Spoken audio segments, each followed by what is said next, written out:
Welcome back to Yang Daily. There's so much going on and so many endorsements flowing in for UBI that it's impossible to keep up with the limited time that I can dedicate to this, so sorry if I missed anything.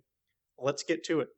Mitt Romney has proposed his own bill that includes $1,000 per adult, but it appears to be a one-time deal. At least he used the phrase one time, but I've seen other places reporting that it's per month, so I'm not entirely sure. You're on the right track, Mitt, but if you think this crisis is only going to last a month, you are nuts. People need that thousand just to cover what's already happened. They're going to continue needing it for months to come. So much time is being wasted by everyone trying to push their own variations on relief that are always inferior to $1,000 a month. Stop screwing around and make the obvious move. On the other side of the aisle, more Democratic congresspeople are piling into UBI and gleefully co-opting it from Yang. That would be whatever it's cool, except that they are also trying to ruin it with purity tests. For example, Shahid Buttar was on Twitter today ranting about how great it is that Tulsi has proposed a UBI that does not conflict with any welfare programs as it should be. He goes on to make some nonsense analogy to ACA and M4A, arguing that any UBI conflicting with welfare is wrong-headed in the Trojan horse vein pioneered by AOC. What he fails to explain is why anyone should be upset at the idea of replacing welfare, a rat's nest of hundreds of programs that no one understands, that all have different means tested requirements functioning as barriers to entry, even for those they are aimed at, that punish people for increasing their income, that place numerous restrictions on recipients' freedoms, that stigmatize recipients, that randomly kick people off frequently due to bureaucratic errors, and that reach only a small percentage of the people they are supposed to help as a result.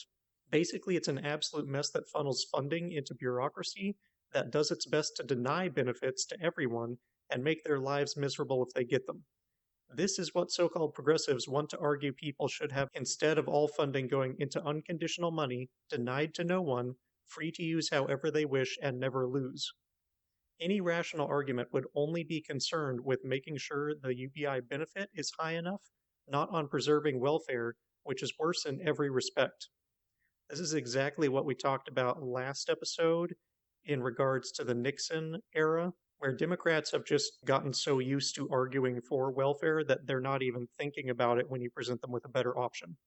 Additionally, conservatives hate the aforementioned inefficiency and oppression of welfare, which is why replacing it with UBI makes them infinitely more likely to support UBI legislation.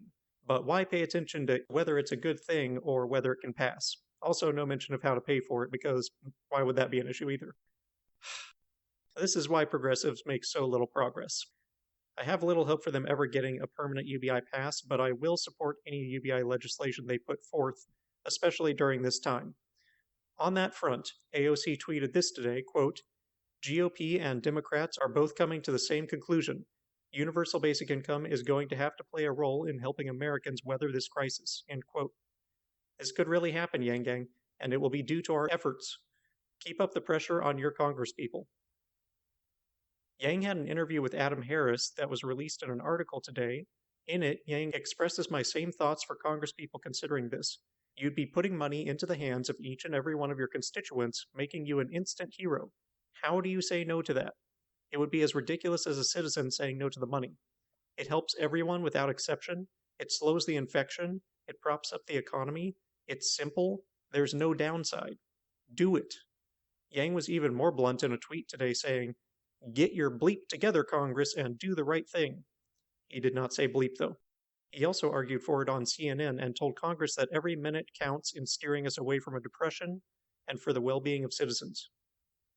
Lastly, Andrew has started a new Twitter trend, #MoneyForThePeople, which he used when calling on Joe and Biden directly to support emergency UBI, saying, quote, Joe and Bernie, please come out for cash relief for the people immediately. Don't let this pass without you calling for it. #MoneyForThePeople, end quote. Oh, actually, lastly, Yang retweeted a really great meme of a picture from the debate where it looks like Darth Bernie is electrocuting Biden with his Sith powers. It was doubly amusing to me after I commented like a week ago on how the picture CNN used for Bernie in advertising the debate made him look like Emperor Palpatine. Turns out he is. That was the scoop of the century, CNN. Yang responded to the meme with the appropriate line, I find your lack of faith disturbing. Love it. And that'll do it for today's Yang Daily. Help trend Money for the People on Twitter. Send your regards to Romney. Sign the UBI stimulus petition below. Message Trump why UBI stimulus is the best solution. Use ResistBot or Income Movement to easily contact your representatives. And don't forget to Yang Daily.